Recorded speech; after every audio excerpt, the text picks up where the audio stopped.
Além de presidente, os eleitores vão escolher neste ano também senadores, deputados e governadores. Por isso é importante conhecer o funcionamento do sistema eleitoral, especialmente como é a totalização dos votos. Matias Brotero foi ao Tribunal Superior Eleitoral e vai mostrar os detalhes dessa tecnologia para você.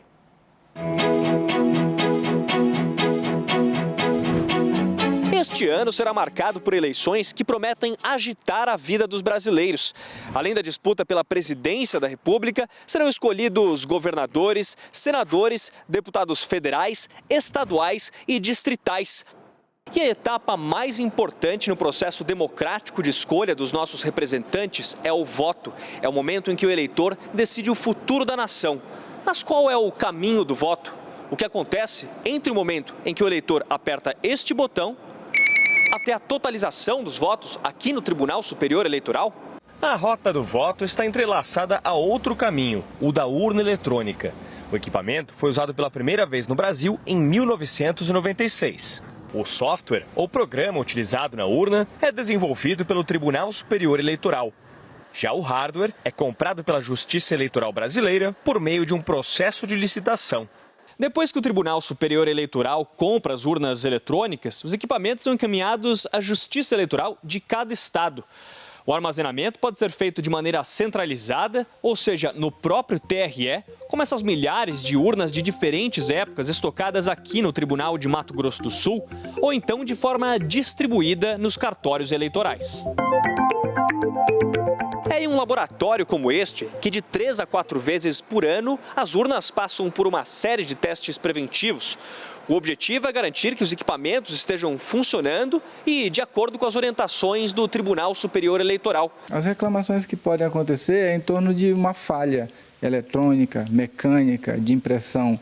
Mas elas são muito poucas, 0,3%, 0,5%, 1% do total de urna, então são mínimas mesmo. Para as eleições de 2022, por exemplo, entre a visualização da foto do candidato e a confirmação, o eleitor terá de esperar 3 segundos. É um estímulo para que o eleitor verifique os dados do candidato, né? Verifique se a foto apareceu, se o nome está correto, se o partido está correto, né?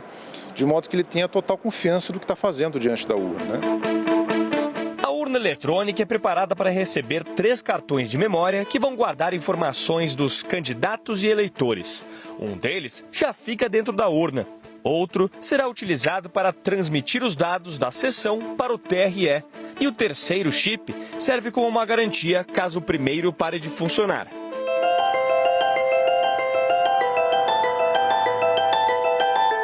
Para mostrar como é o passo a passo de uma votação, nós viemos a Angélica, no interior de Mato Grosso do Sul. Nós vamos acompanhar um pleito fora das datas oficiais, uma eleição chamada de suplementar. Por aqui, os eleitores terão de escolher um novo prefeito e vice-prefeito para a cidade. Em uma das etapas, os equipamentos recebem informações dos eleitores e candidatos. O acompanhamento da gestão dessas urnas, todo esse processo, ele é acompanhado tanto pelo promotor de justiça como pelo juiz de direito.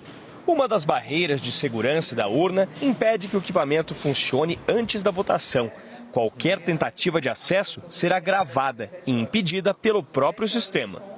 O dia da eleição começa cedo. Os mesários são os primeiros a chegar ao local de votação. Uma das principais responsabilidades da presidente da sessão é garantir o funcionamento das urnas eletrônicas. O primeiro passo após chegar aqui ao local de votação é colocar a urna na tomada. Aliás, o equipamento só tem uma possibilidade de ligação externa: a energia. Ela não é conectada à internet. A urna eletrônica, ela não tem Bluetooth. Então, não tem como ser acessado esses dados de forma alguma. Outro momento importante que acontece antes do início da votação é a impressão da zerésima.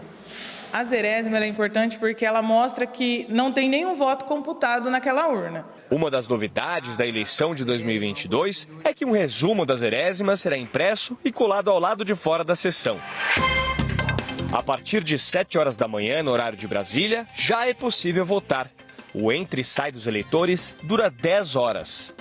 Às 5 horas da tarde, a votação acaba. As indicações de cada eleitor são criptografadas, ou seja, embaralhadas e transformadas numa linguagem própria para que não seja possível identificar quem votou em quem.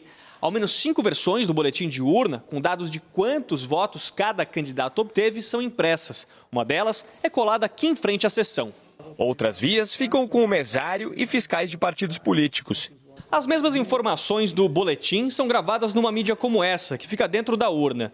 Os arquivos e o dispositivo são trazidos aqui para o órgão local da Justiça Eleitoral.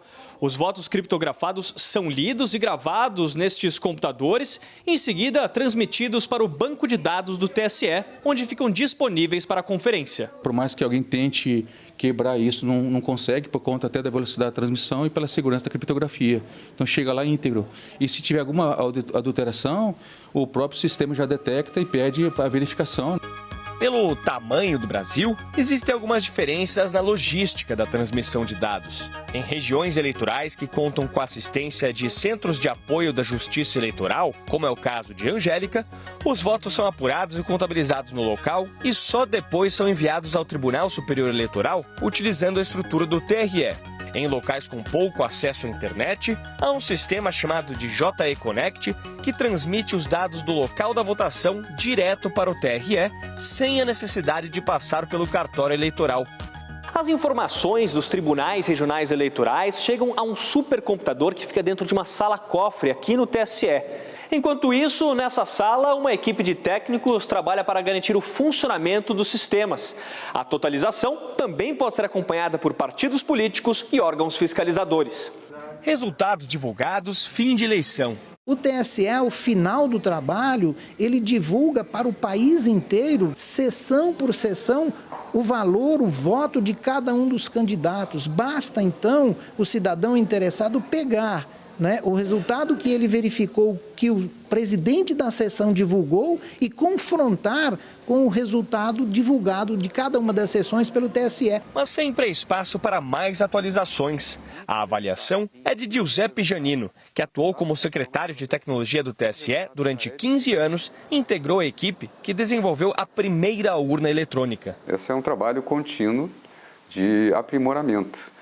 Nós temos aí 25 anos de utilização da urna eletrônica. O processo continua, com toda a credibilidade, ou seja, não há nenhum registro de fraude durante esse período de 25 anos, graças a um trabalho sistemático de melhoria contínua. A cada eleição, mais tecnologia para aumentar a rapidez e garantir a segurança.